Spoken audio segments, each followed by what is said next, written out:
I was doing a bit of reflection today of my time in the automotive industry. And it's funny, how does someone end up in the auto industry? And so many people you speak to in this industry never actually set out to be in this industry. They sort of fall into it. And I think it comes down to circumstance. I think back to my time at school. I was really big on economics, accounting, legal studies. So commerce was really going to be a path for me. But I love fixing things. And I was fascinated with the idea of automotive engineering. So here I was sort of torn. I was going down this path of commerce, but then I had this love for technical things. But I didn't go to a technical school. I wanted to go to technical school because I wanted to race a go-kart. And I wanted to be able to build a go-kart. Going from when you're a billy cart as a kid to a go-kart when you get older, something that's powered as opposed to just relying on going down a hill. And then I'm filling out my book list for year 12 and getting all my subjects ready and all my books. And I get this phone call just out of the blue one Monday morning. And my mother answers the phone. It's a local car dealer saying, hey, we've got a spot has opened up as an apprentice. Would you like to come in and start an apprenticeship? And I thought, geez, I might have a go at that. And lo and behold, there starts the journey in the auto industry. Because deep down I had this dream, and this is the dream of think of the late 1970s, early 1980s. Formula One was really exotic. It was coming into its own from when it was quite dangerous in the 50s and 60s, where Formula One drivers got killed regularly. Even the 70s, they got killed regularly in race meetings. And you had this turbo innovation of Renault bringing the Renault Turbo, but every other car was running a Ford Cosworth engine. So Ford Cosworth dominated. And there was this whole nexus of this Alain Prost guy. You had Alan Jones, the local guy, winning, being a Formula One champion. So there was a lot of mystique about Formula One and this whole touring around the world. And my dream was, wow, I want to see the world. I'd love to do it in a Formula One team. How cool would that be? That was the dream to get into the industry. Because this young driver, this Alain Prost guy, was phenomenal. And he was driving this turbo thing that everyone was, is it reliable? Is it going to blow up? But it had a crazy amount of power. And it was sort of really challenging the Ford Cosworths, and it sort of changed everything in that time. So, interesting times how you can sort of start here and you end up there. And then somehow I ended up in the auto as an apprentice, did pretty well. And then fast forward 30 years, I'm doing commerce, or 20 years, I'm doing commerce again. So you have this cycle of going around and round and round. But it's funny, just the different people you speak to that got in the industry. It was like, I only got into, there was a dealer we had in WA, very successful dealer, one of the forerunners to a very big dealer group. And he was an accountant. He said, I got in the auto industry just because I was, just got to have an accounting job, and there was an accounting job at a dealership, and I just count cars. I don't really care about cars. But that's how you end up, and he had an amazing career in the auto industry. So it's interesting the different journeys that people go down to end up in this business. Yeah, but it's fascinating that you say that, because it was the same with me. I came out of uni, didn't really know what to do, so applied for some jobs, and it ended up in a huge pension company, like life pension, and probably for actuaries, and that's probably the best job in the world. But for a young guy, it was just like extremely boring, managing all these pension funds and insurance claims and all types of things. So it was absolutely terrible. So again, also was looking around, and I saw an advert in the paper for a management trainee for Nissan. And in those days, Nissan was top in South Africa. They used to do all the top rally drivers. They used to sponsor all the rally drivers, and they used to also sponsor all the cricket. So the local cricket comp was all done through Nissan. So they were very well-known brand names. So I just applied for the job, knew nothing about the company, went for the interview, and through pure luck, I managed to get the job as a management trainee. And only once I got there, it I suddenly found how exciting it was, because in those days, it was a big company. We had big market share, I think 18 or 20% market share in those days, making a huge amount of money. And they did from TV ads. So you did everything from production of big TV ads to billboards to marketing to market research. We used to do product planning for future models and that, deciding on seat trims and vehicle specifications and everything that went into a car. So you suddenly got thrown into this deep end, and I ended up in the product planning department. And it was the most exciting thing you could ever imagine for a young guy, because you're just doing everything from a marketing point of view, from the front end of advertising right through to the back end of product planning and pricing and price positioning and pricing of specifications and everything. And it was just, to me, it was the most amazing job. And suddenly, 30 years later, I was basically still there. I did leave for a while and start my own business for 6 or 7 years, and then came back into it. But always loved it because it was so much happening. It's not just a normal role. A lot of other companies, you're sort of restricted in what you can do. But automotive is pretty exciting.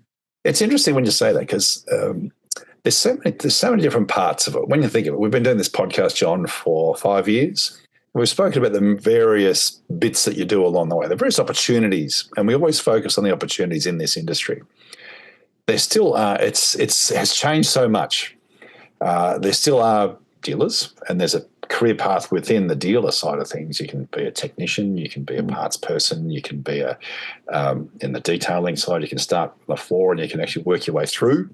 There's sales, after sales, service advisors. That's a tough gig, but a very important one. And then there's all the F&I side of things. There's so many aspects to dealer operating, because dealerships are fairly significant businesses, and especially there you've got dealer groups where there's the opportunity to move in and around the groups.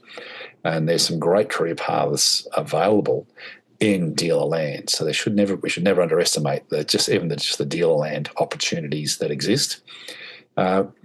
But it's interesting, the OEM stuff. You talk of the OEMs that you were with, for example, in South Africa, still has those OEMs. In this country, in Australia, we used to have OEMs. We still do. We've got sales companies. But it's not the same as, and some still have some degree of engineering, and some still have some design. Not many. It's literally one or two that would have anything like that. Ford, for example, is one that let's tip our hat to. They still do some sort of engineering here. But it's sad when you think there were so many OEMs that actually had the whole lot. This country was very unique. It actually had design studios, and not just one. You had multiple. You had engineering that went with design. You had purchasing that went with the whole manufacturing side of things. So in order to make something, you have to then have a whole team of people that do purchasing, just to buy widgets, washers, bolts, wiper motors, starter motors, all these little things. There's a whole portfolio. There's array of purchasing people just with portfolios for certain items, and that kept people very, very busy, because it's all about getting cost down, efficiency. So it sort of just didn't happen by accident. A lot of work goes into it. And there were a lot of opportunities to move around in those car companies, like you say, that there's, even just within the sales and marketing and product planning, that's one bit. There's after sales, there's marketing, there's retail marketing, there's all the strategic marketing side of things, there's network development. There are a whole heap of elements around that. Then you've also got the other parts of the OEMs, which, as I said, with engineering, you've got current product and then future product, design, manufacturing, and then even reconditioning. There's certain bits and warranty evaluation, because warranty evaluation is a very big important part, because you want to make sure that you do the plan, do, check, act. You execute the product, but then also you want to work out if there's a failure, or what's the root cause analysis, so you can fix it so you don't have those problems, and that's how you keep improving your quality. So there's so much to it from an OEM land. And it's almost it is at the stage now if you want to go down that path in Australia, you've got a lot of smaller OEMs that are sales companies. But then you need to, if you want to go broaden your horizons, you're really looking for an international assignment. So that's where it's important that you have the right skills from an education perspective, network perspective, and working with the right recruiters and also with the right OEMs. When you're within the OEM, that you actually identify what those opportunities are and identify the countries that you actually want to go to. Yeah, because that was fascinating to me too. Just going back to when I first started, the company I worked for, we had an engine manufacturing plant, we had a panel stamping plant, we had a seat manufacturing plant which did leather seats and that. So, but because we're such a big company, and to get economies of scale for the engine manufacturing or the panel stamping, we used to stamp panels not only for the Nissan plant, but for the BMW plant next door and the Ford plant that was around the corner. And we often came across customers said, but my BMW, when I close the door of my BMW, it's so much sturdier and stronger. So, but the panel comes out of the same factory. It's the same thickness of steel. It's exactly the same panel. And even our leather seats, we used to make all the leather seats for the BM3 series in Europe. And those are all exported out of South Africa. And this was even during the apartheid time. So, at that time, people didn't even know about it. So a lot went on in that whole manufacturing. And that's what made it so interesting, because there's so many opportunities in the fields and working out. And I think what you haven't even, really mentioned is the parts side of the business is just huge. That's a whole business on its own. So you can spend your whole career just on parts. And it was strange for us because we were always made to move around different areas. And so our philosophy in our company was you were only allowed to spend like 2 years, 2.5, 3 years in a sort of role, and then you had to spend in a different area. So we were made to go work in the parts division for 2 years or whatever. We were made to go and work in the field dealing with dealers for a couple of years. We were made to go work in the product planning department. We were sent to the factory to work for, I spent a month in the engine manufacturing plant.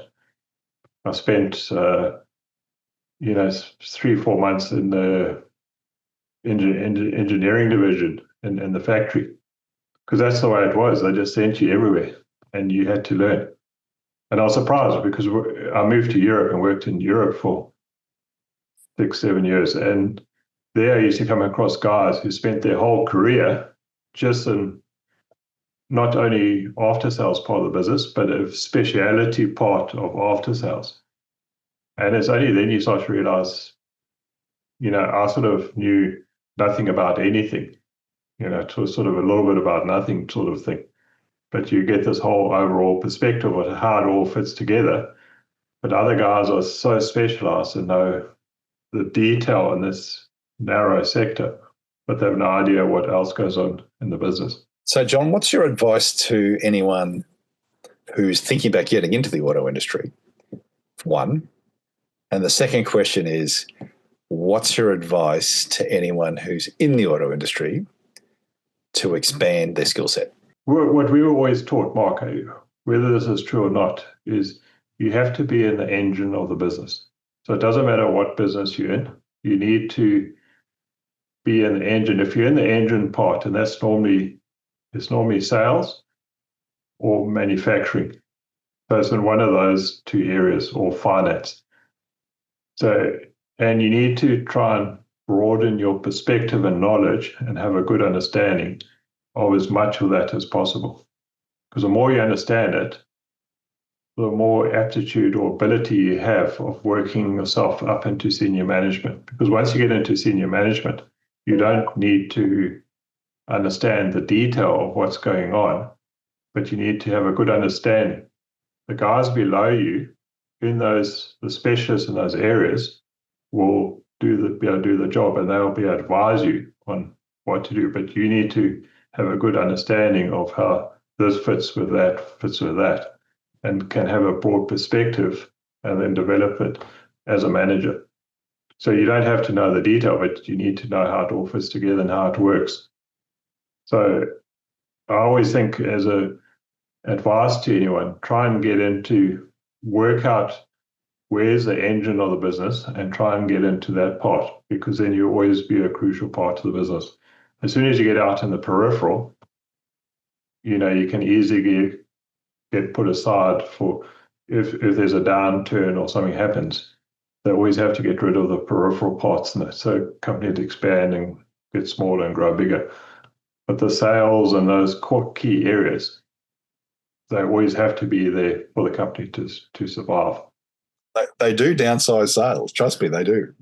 Yeah, no, they do. But if they're going to downsize any area, they'll take the peripheral side. But you need to know how all those areas work. So I'm not saying you need to get an understanding of it. So the more understanding you have of it, the better. So I don't think you want to become a specialist in any area. But I think, if you're a pure sales specialist or a pure marketing specialist, or to me, I don't think that's always so good. But that's just from our upbringing, my background of how we were brought up. What's your perspective, Mark? How would you see it? How would you? Well, it's funny. What would it's be funny, your John. advice to someone? Well, it's funny. It's a very interesting question. So I appreciate your view, and you said something that was very, very profound, which is, the Toyotas of the world were very good at it. General Motors was very good at it. Ford was very good at it here, as was Mitsubishi when they were all manufacturers and designers, etc. here. What a lot of those companies did was move people around. I think Toyota was probably one of the better ones where you never stayed in one role for too long. They just moved you around. As you came through the ranks, graduate programs were great. They'd put you in different roles as a graduate. And then that would give you that base. And then you work up which stream you wanted to go into. I think the important bit, it comes down, and the question, I suppose is it a loaded question or a subjective question? I actually, my advice would have been similar to that. Yeah, you just got to get into the sales division and away you go. But I actually think what's important is you actually find an area that you actually want to work in. And it's okay, once you've done the base, to be an after-sales guy. And if you're really good at after-sales, and, I've worked with some amazing after-sale guys. Big shout out to one guy, Paul Sayers. One of the best after-sales guys I've ever worked with. And he's a pilot. So he's another case of someone who has not planned to end up in the auto industry, but did. Decorated RAF pilot, amazing, just incredible individual. He actually has his specialty now. He's done the whole range of different elements within the OEM space, and worked for a number of manufacturers. But his knowledge and expertise in after sales is incredible. It makes him an extremely valuable individual, no matter what organisation. And even when there's downturns, that sort of role you still need, because the irony is, in OEM land, the most profitable part of the business is after sales. There are sales volumes. You've got to sell a car. Yes, you've got to have volume throughput, but where the money is in after sales. As the same goes for dealerships, it's in after sales. It's parts and service, because they are constants. Now, there's a risk with EVs, as we know, that's that part of the business under a bit of pressure. But there's still a fortunate enough time for that to wash through. It's not going to disappear like everyone thought it was going to be. 5 years ago, we were all saying, yes, in 5 years' time, there'll be all these EVs and service departments will be empty. Well, that's not true. There's still plenty of work in service departments, and will be for many years to come. But it's interesting that there are marketers too. I've worked with many marketers that hated sales. They spent time in sales. They were a square peg in a round hole. They understand it. They don't like it. Because it's a unique beast that has to live in the sales space, because you're accountable. You've got it. Your results are there to be seen on a daily basis, on a weekly basis, on a monthly basis, and on an annual basis. And you live and die by your last month.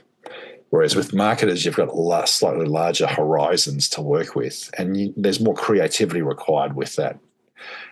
When you look at product planning, there's a lot more analysis that's involved there, very analytical, and a lot of sales guys struggle with that.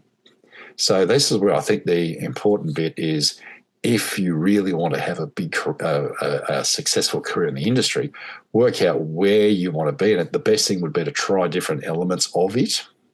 Some people just don't want, they just want to say, I just want to be a PR person. I just want to go down the corporate public affairs or corporate affairs sphere, just go down that road and I'm going to be the best corporate affairs person ever. And that's great.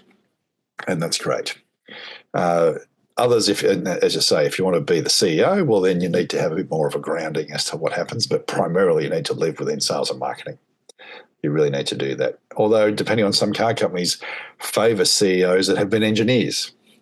And if you look at companies like General Motors, traditionally it's engineers that run the company, not sales and marketing executives. They have been, absolutely, but primarily they've been engineers because it's come down to product, structure, process, manufacturing, and that's where the leaders of that business have come from.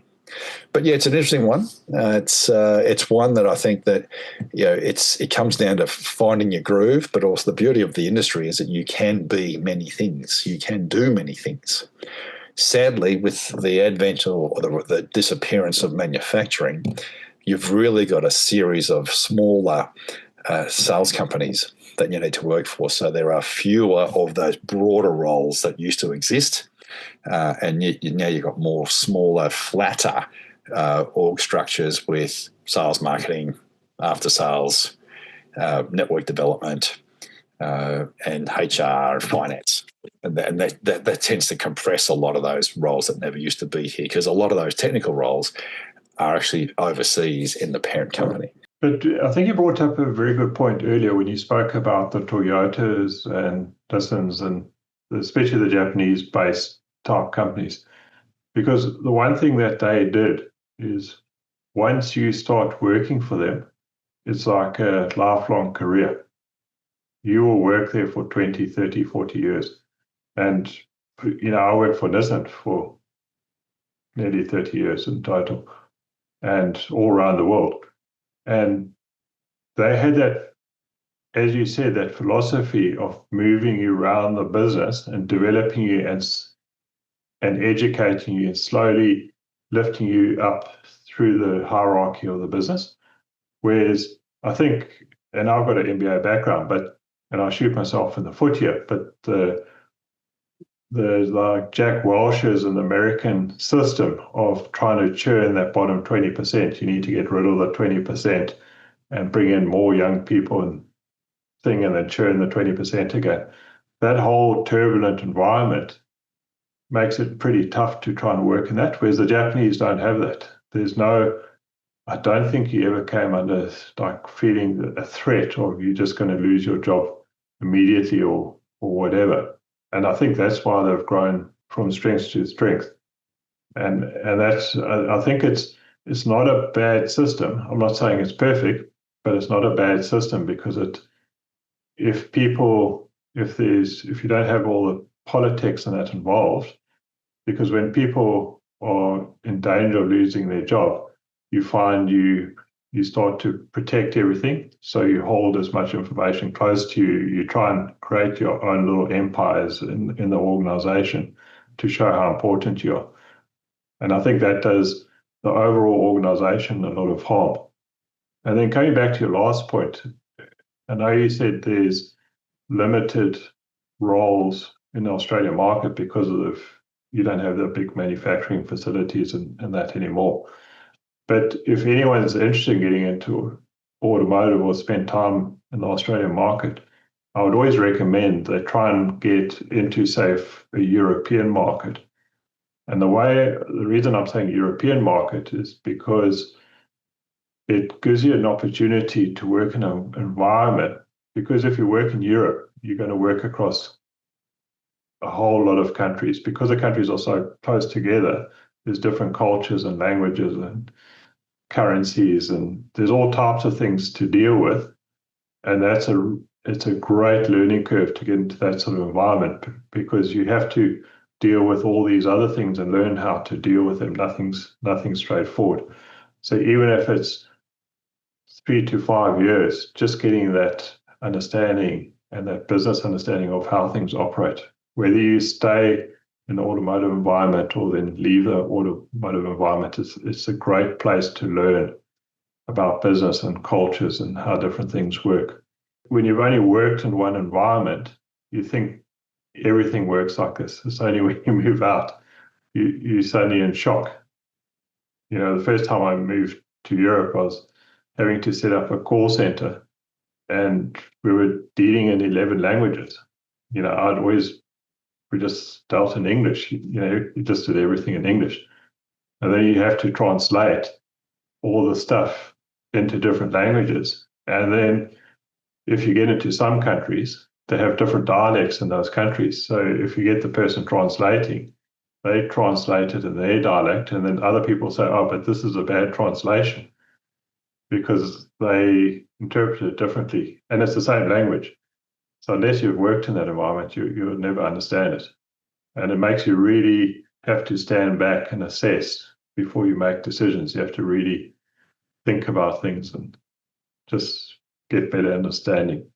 So I always recommend anyone, to move away from your home country, even if it's 2 to 5 years, just get out there and learn a different culture and a different business environment. And that's something that the industry can do for you. Yeah. Because once you're working in the market or the industry and the whole awareness of, say, the product and the dynamics of the product, it's then that application to another market where you have those other idiosyncrasies of the layers of another country the other side of the river from you, or just literally across the street is a different country because there's a invisible border that's now a different country. And a different, as you say, different currency. You go from Eurozone, say, to Poland, still a NATO country, but all of a sudden you're dealing in zlotys. And the cars still look the same. They still are left-hand drive. People often buy and transact across those borders, and the different opportunities and challenges that they bring. And even understanding the tax systems, because like in Denmark to Germany, there's 2 dealers just 5 kilometers apart. And because the tax system is different, you have to be really careful on how you manage your whole tax system and the pricing of the vehicles, because otherwise the people flock across into Denmark to buy the vehicles and they spend their time exporting the cars. And it messes up all the figures. So, but it's only once you've been in those environments you understand it happens, because that's not something you would understand in Australia because it would never happened. And that was something I recall in the fleet space, where from a used car perspective, if you in Australia you've got cars, you've got too much stock of one particular vehicle, you can play the state, and some of the state governments used to do this, where they would move some of their cars to dealers interstate, or dealers would actually do it more than the state government would. Dealers would say, right, okay, cars are cheaper in Adelaide, so Perth dealers would go and buy most of the stock out of the Adelaide auctions and then send it back to Perth, because there was just not enough supply in Perth. So Adelaide became the feeding ground because they had lots of one particular type of car, and the prices were low because of the oversupply in that relatively small market. But then Victoria and West Australia would come in and participate in those auctions because the prices are low, move the prices up because they're bidding, and then still take the cars back to the relative states. Whereas in Europe, you've got the whole, as you say, you can just do that with different countries. And you might have a lot of cars in Italy that all of a sudden become very attractive in Germany or in the Netherlands, and they go down and buy all these Fiat 500s and send them up to the Netherlands. Or if you're a fleet operator and you basically day trade your stock to a different country because it's left-hand drive, doesn't matter. You can find a place a country to move it to if you've got too many of a particular product that will just flood your domestic market. Bit harder here. You have to play the state game, or you got to send it to New Zealand, which usually is a loss-making exercise.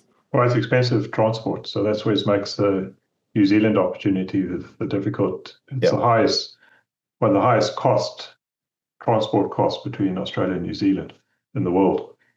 The other thing, just coming back to opportunities, you often, if you're in a big global brand like Nissan or Toyota or you have to inquire through the organization. If you want to move and get opportunities, you have to make sure that you're in contact with the right people and get to know them and then get them to work out opportunities.